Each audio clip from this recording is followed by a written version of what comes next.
Nah, masyarakat muslimin rahimani wa rahimakumullah, jamaah yang dimuliakan oleh Allah Subhanahu wa taala. Jadi sifat bakhil itu menyebabkan pertumpahan darah dan juga wasfahadlu makarimahum. Manusia menjadikan sesuatu yang haram itu dijadikan halal. Jadi menghalalkan apa yang diharamkan oleh Allah Subhanahu wa taala. Rawahu Muslim, hadis ini diriwayatkan oleh Imam Muslim. Ya, mari kita bahas hadis pendek. Ya, ini pendek sebetulnya hadisnya, tapi maknanya itu begitu luas, begitu panjang. Mungkin 1 jam pertemuan ini ya insya Allah ya kita cukupkan nanti. Ya, Rasulullah Shallallahu Alaihi Wasallam di awal hadis mengingatkan ittaqul dzulma, jauhilah oleh kalian perbuatan zalim. Fa inna dzulma dzulumatun yaumal qiyamah, karena sesungguhnya kezaliman itu adalah kegelapan pada hari kiamat. Apa itu zalim? Al-dzulmu, ya, para ulama menjelaskan al-dzulmu wa syai'i laisa fi mawdi'ihi. Zalim artinya adalah menempatkan sesuatu bukan pada tempatnya.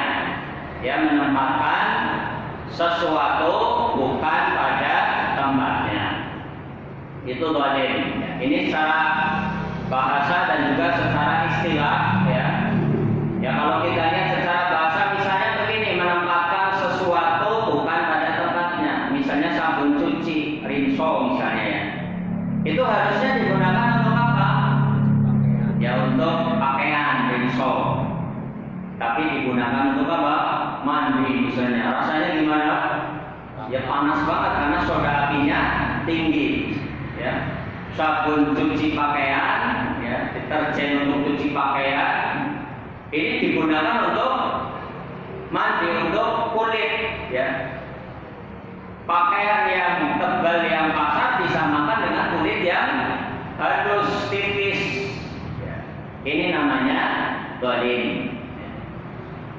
Dan para ulama menjelaskan kezaliman itu ada 3 macam. Dan kita harus menjauhi kezaliman 3-tiganya juga. Jadi perbuatan zalim itu ada 3 macam. Dan di dalam hadis ini kita diperintahkan untuk menjauhi ketiga-tiganya sekaligus. Yang pertama, perbuatan zalim yang pertama adalah kezaliman kepada Allah Subhanahu wa taala. Kezaliman kepada Al-Khaliq, kepada Sang Pencipta, yaitu siapa? Allah Subhanahu wa taala. Yang kedua, perbuatan zalim kepada diri sendiri. Ya, jadi zalim itu bisa terjadi kepada diri sendiri, gak cuma kepada orang lain. Yang ketiga, zalim kepada makhluk Allah yang lain, baik itu manusia ataupun hewan. Ya, jadi kezaliman kepada makhluk Allah yang lain tidak cuma kepada sesama manusia, tapi bisa juga zalim kepada binatang. Bukankah di dalam hadis Rasulullah Shallallahu Alaihi Wasallam pernah bersabda, "Udibat imra'atun fi hirratin."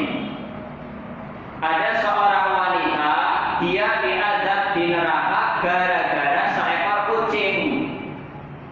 Binatang atau manusia kucing? Binatang. Kalau gara-gara seekor binatang saja seorang manusia bisa masuk neraka, apalagi kalau dia zalim kepada manusia, karena derajatnya lebih mulia dan lebih tinggi daripada binatang. Kenapa perempuan itu diazab di neraka gara-gara seekor kucing? Rasulullah Shallallahu Alaihi Wasallam menjelaskan, habasatha fayadkhulu biha an-nar. Jadi ada wanita punya kucing, dia kurung kucing itu, gak dikasih makan, gak dikasih minum.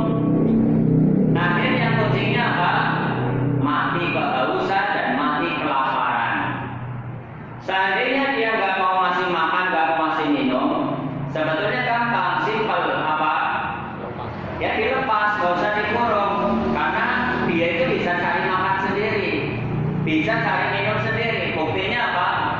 Makhluk Allah itu jutaan, miliaran, triliun yang di atas muka bumi, semuanya apa? Sampai hari ini masih hidup. Ya, siapa yang menanggung rezekinya? Allah Subhanahu wa taala. Dalam surat Hud, Allah Subhanahu wa taala berfirman, "Wa ma min dabbatin fil ardi illa 'ala Allahi rizquha." Tidak ada satu binatang yang berjalan di atas muka bumi kecuali Allah jamin rizkinya. Ya, jamin rizki. Jadi wanita tadi masuk neraka gara-gara dia punya kucing, kemudian dikurung, gak dikasih makan, gak dikasih minum sampai kucingnya mati. Fatadkhulu fiha an-nar, gara-gara itu wanita itu masuk neraka. Jadi hati-hati itu perbuatan zalim. Kita bahas satu persatu ya. Yang pertama, zalim kepada siapa? Kepada Allah Subhanahu wa taala. Yaitu dengan melakukan perbuatan dosa, baik meninggalkan perintah atau mengerjakan larangan. Jadi dosa itu dua macam. Ya, dosa, perbuatan dosa, maksiat itu garis besarnya itu cuma dua. Yang pertama, meninggalkan perintah. Allah memerintahkan untuk sholat 5 waktu wajib bagi kaum muslimin. Ternyata nggak pernah sholat, ya, atau sholatnya bolong-bolong, atau sholatnya kalau Jumatan saja karena ada Jumat berkah. Habis Jumatan dapat nasi kotak misalnya. Atau sholatnya misalnya cuma setahun 2 kali, Idul Adha dan Idul Fitri. Ini meninggalkan perintah. Yang diwajibkan atas kaum muslimin adalah sholat 5 waktu dalam sehari. Meninggalkan perintah dosa. Atau Allah memerintahkan untuk berpuasa Ramadan. Dia gak puasa, padahal dia jenggotan, kumisan, ya, sudah ya sehat, bukan musafir, bukan wanita haid, bukan wanita hamil, laki-laki lah, nggak ada halangan, tapi ternyata nggak puasa, meninggalkan perintah. Atau dia diperintahkan oleh Allah wabil walidaini ihsana, berbakti kepada kedua orang tua, dan kita dilarang untuk durhaka walaupun hanya dengan ucapan ya, ucapan itu menunjukkan kita itu gak suka kalau dipanggil, gak suka kalau diperintah. Itu sudah durhaka. Apalagi kalau lebih dari itu sampai membentak, suaranya lebih tinggi, apalagi main fisik, memukul dan lain sebagainya. Ya, naudzubillah ini. Itu meninggalkan perintah, dosa. Yang kedua, dosa itu terjadi karena mengerjakan larangan. Allah melarang dari perbuatan zina, malah apa? Berzina misalnya. Allah melarang dari minum khamar misalnya, malah dia minum khamar. Intinya mengerjakan larangan. Dan larangan yang terbesar sekaligus ini kezaliman kepada Allah yang paling besar adalah berbuat syirik. Allah Subhanahu wa taala berfirman dalam surat Luqman, "Inna syirka la dzulmun adzim." Sesungguhnya kesyirikan benar-benar kezaliman yang paling besar. Jadi ada dua taukid, dua penegasan. Yang pertama harfu inna, sesungguhnya. Yang kedua adalah harful lam, la dzulmun.